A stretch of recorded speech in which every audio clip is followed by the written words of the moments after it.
Welcome to Rechaka Yoga. My name's Adrienne, and I am just trying to get the word out there about doing a style of yoga that is not so spiritual and a lot more fundamental, with a good logical approach that makes people relax, feel better, and start to enjoy life a lot more, which is what we all kind of need in this world. Anyways, so I hope you enjoy the class. This first one will be about a 20-minute legs focus, maybe. We'll just kind of see how it rolls, see how it goes. And I can't wait to hear from you, see you, meet you, whatnot. Thank you so much for taking the time. Namaste. Today, just letting your body be heavy into the floor.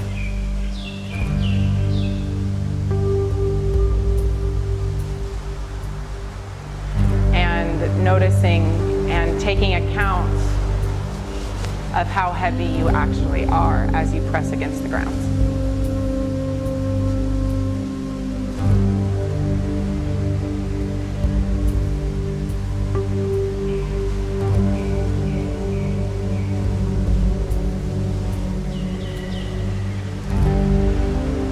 As the body relaxes, bringing the attention to the breath.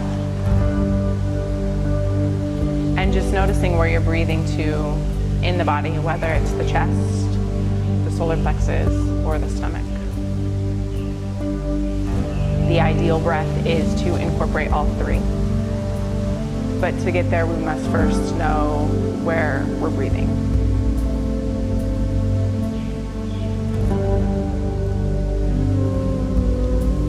When we inhale, we breathe in through the nose, and it travels down through the throat and into the chest. The upper part of the chest right beneath the collarbone, so that the rib cage actually expands, lifts, and moves outward. It then travels down into the solar plexus where the bottom 6 ribs do the same expansion. And then the diaphragm pushes down into the belly, which causes the belly button to push away from the spine.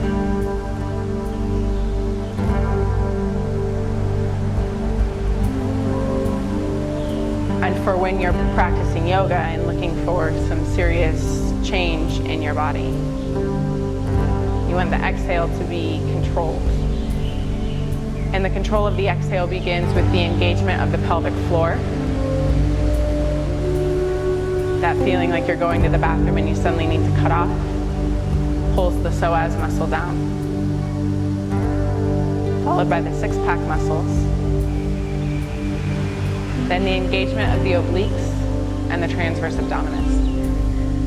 Finally feeling like the low back is pressing into the floor. The waistline is becoming narrow. The diaphragm is being pushed back up into the rib cage. The ribs release their expansion and the breath travels up and out of the nose. And this process repeats itself throughout the whole practice. To stay steady with the breath and to stay steady with the postures, we count the length of the inhale and the length of the exhale, making sure that they match.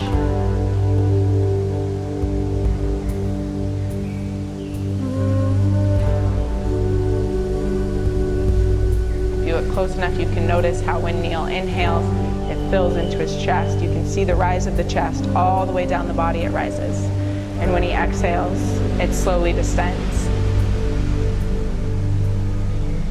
He'll maintain that breath throughout the practice so that as he takes the stretches, his nervous system won't be reacting into the muscles, causing the muscles to tighten down more.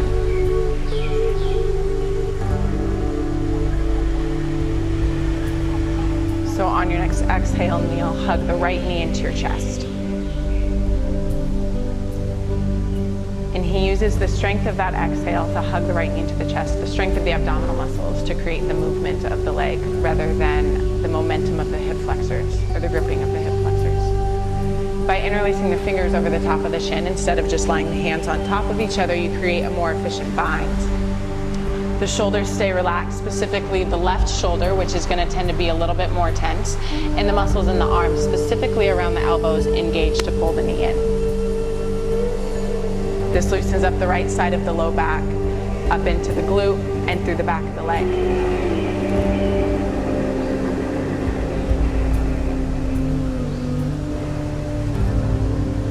To secure and strengthen the pose, Neil, you'll flex your left toes back towards your face, pushing out through the heel. As if you're trying to press the inside of the left thigh down towards the floor, keeping the toes pointing straight up towards the ceiling. So Neil, go ahead and lift your head and take a look at your left foot to make sure that the toes are pointing straight up. Good. Making sure that the inside and the outside edge of the foot are even and one is not rotating further out than the other. Coming back to the breath. And starting to notice the layers of the stretch and how they shift and change. Relax that left shoulder. Good. Keeping the tension out of the chest so that we can more efficiently work into the legs.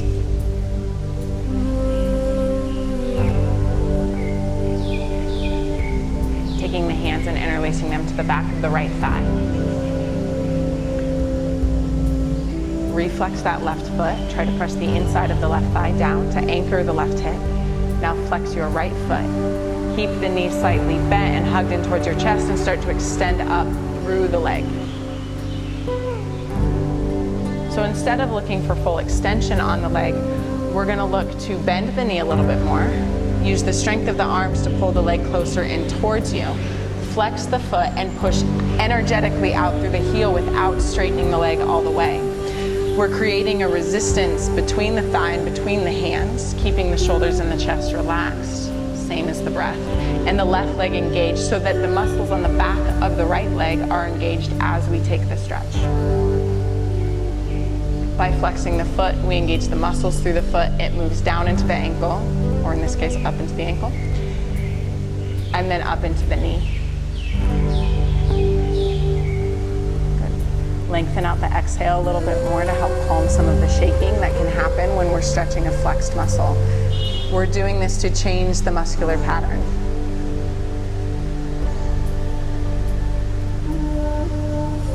Continually remembering to keep the shoulders relaxed.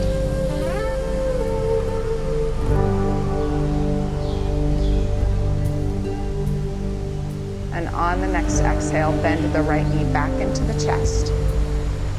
Interlace the hands over the top of the shin. Just take a moment to let it relax. Relax both feet. And then extend the right leg down onto the floor.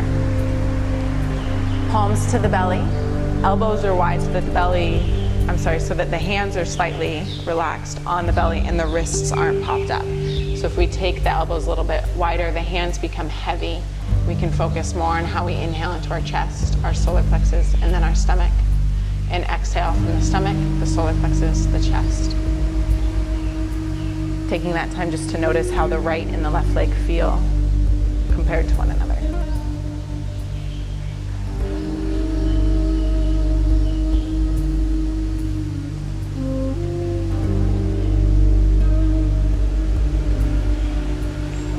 And on the next exhale, Neil, I'll have you pull the left knee into the chest. Keep the feet relaxed for now. Interlace the hands to create that tight bind. Relax the shoulders.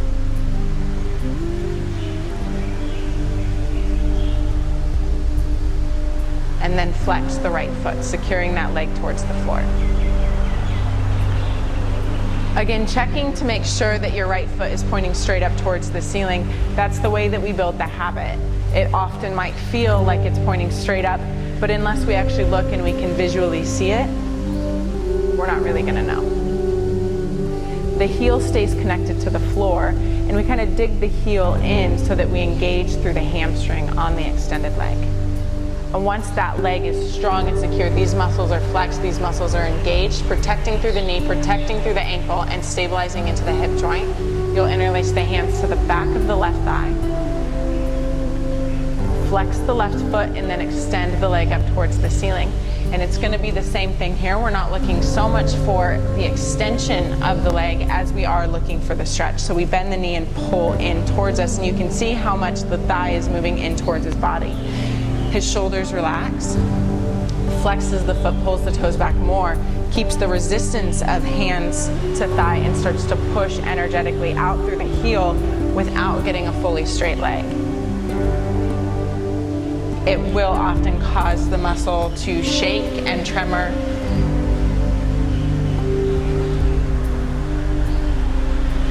And as the position becomes harder and harder, we move through a pulsation or a phase of the movements. Good. Reflexing the right foot and pressing the inside of the right thigh down. Then relaxing the shoulders, because that's the next place that we're going to build tension. Then pushing out through the heel and feeling the press of the hands against the thigh.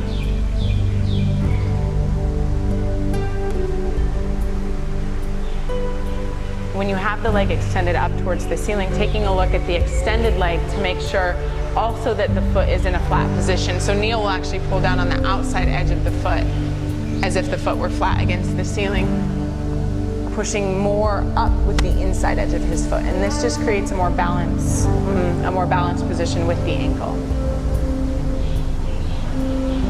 Relax the chest.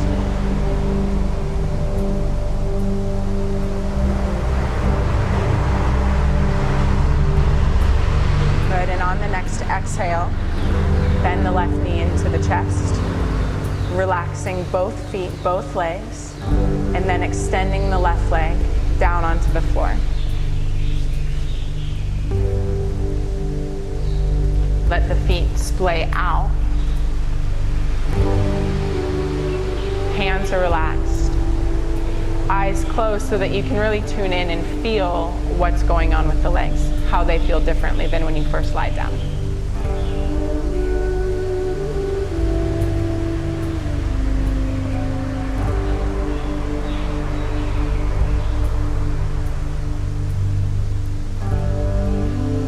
And because after we do such a deep stretch on the muscle to start changing the muscular habit, we want to re-engage the muscle.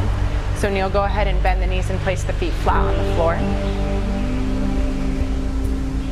And the heels are in relatively close to you depending on the condition of your low back. This is something that over time you want to start to play with. Where Neil's at with the condition of his low back and with the condition of his legs, he can have the heels in this close to his hips. What he will pay attention to is flexing the toes off of the floor and feeling how the feet press down into the floor.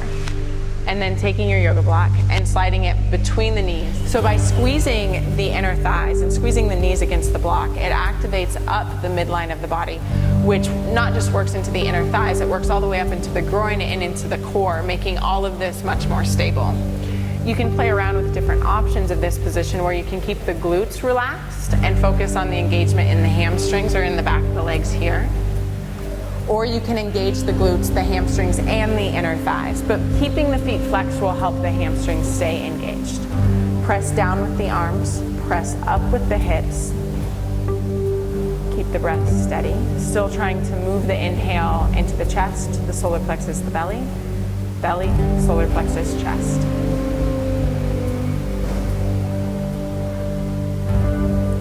When coming out of a back bend like this, I find it a little bit nicer of a variation to roll down one vertebrae at a time from top to bottom. So on the next exhale, Neil will cue that, where he brings the mid back to the floor first, engages the core, kind of brings the pubic bone up towards the belly button and rolls the spine down onto the floor. He's doing so in a steady, slow motion so that he can maintain the engagement of the inner thighs, the engagement of the core, the engagement of the legs. Once he's down, he'll rotate the palms up towards the ceiling to relax the chest and shoulders, remove the block, relax the toes, and just feel the heaviness of the legs.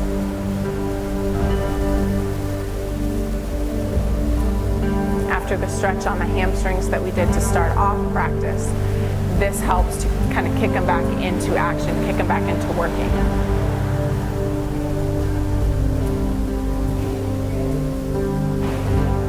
Taking the arms out a little bit further away from your body, Neil. Good, and you'll walk the feet together and then bring the bottoms of the feet to touch and drop the knees out wide. This posture is designed to open up through the inner thighs, so it's going to release some of the tension that we just created with that bridge pose. It also gives us a little bit more of a back bend, which is also what bridge pose was. So we're moving from one back bend pose to another back bend pose. The curvature of the spine is that the neck is off of the floor, the upper back and the shoulders are on the floor, and then the low back is off of the floor because of the position that we have the legs in. When we start to exaggerate our breath and really breathe into the chest, we feel like we're pushing out through the crown of the head. The sternum pushes up towards the ceiling. And when our belly fills with air, the back bends and our low back is exaggerated. And then when we exhale, we really use the abdominal strength to pull the belly button towards the spine, as if we want to get the low back down to the floor and narrow the waistline. The shoulders will curl a little bit forward and the chin and the neck will relax. If you find this pose to be too much, like it grips too hard because we hold it for a little bit longer period of time, go ahead and relax. I'll just place the blocks underneath. Placing blocks underneath the outside edge of the thighs or even pillows helps to take some of the edge off in the groin. Another thing that's really important to consider whenever we're doing yoga is where we hold tension. And if you can see Neil's hands, he's holding them a little bit more in this position. The fingers naturally curl when the hand is relaxed. So you just want to soften through the palm, making sure that the fingers do the curl. Once the fingers curl, it relaxes up through the wrist, up into the elbow, and all the way up into the pecs. With using the strength of the exhale on this pose and the strength of the abdominal muscles, we use that to engage down through the groin and into the inner thigh. So Neil, go ahead and bring the hands back to your stomach. And start to feel the way on the exhale the abdominal muscles engage underneath your hands. And when they engage, start to feel how it works down into the groin and into the hip flexors.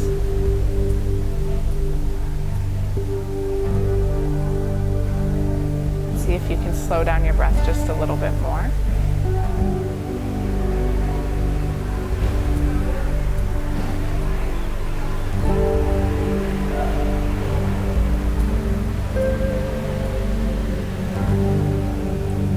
And on your next exhale, when you engage the core, you'll allow that power from the core to engage down into the groin and the inner thighs to pull the legs back together so that the feet plant on the floor and the knees point up towards the ceiling. And it's a very slow motion controlled by the abdominal muscles. So we're taking it out of the momentum that the legs want to swing through typically. Good. Separate the feet, place them flat on the floor, and just notice how the inner thigh and the outer edge of the hip feel again. It's important when we practice yoga, or when we stretch, whatever it is to us, that we take time in between each thing that we do to notice how it actually affects our body. Otherwise, we're not really building the awareness of our body, we're just loosening up the muscles. And there's a difference. It's important to loosen up the muscles, it's important to stretch. But if we don't learn about the habits and the patterns of our body, we'll never really be able to fully change them. On your next exhale, hug the knees into the chest. Wrap the arms around the legs just to flatten the back on the floor. Because we're transitioning into a twisting position next, and we just went from a back bend to kind of get a reset button for the spine, we want to take a forward fold. And a forward fold is technically anytime the upper body, the front part of the upper body and the front part of the lower body come closer together. This flattens out the back. It gets the right and the left sides operating at the same level.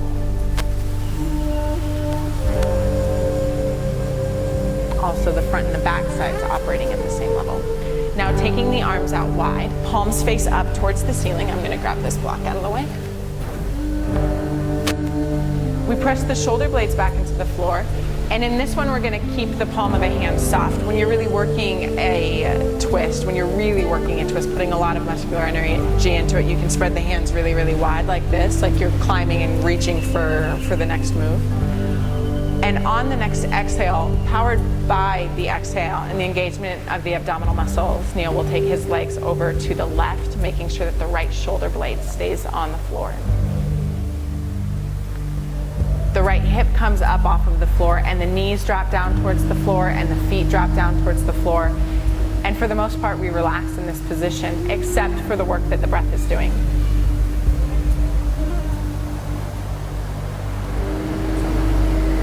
Once we're in the twist, we engage the abdominal muscles to solidify the twist, not the crank of the legs one direction and the arms in the opposite direction. The nose can stay pointing straight up towards the ceiling, or if you're looking for a twist in the cervical spine or in the neck, you can turn the nose, the head, to look the opposite direction of the legs.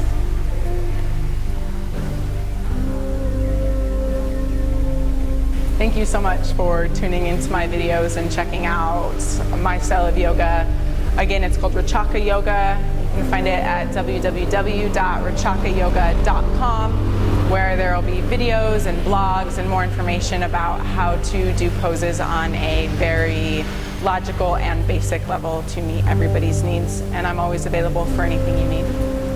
Namaste.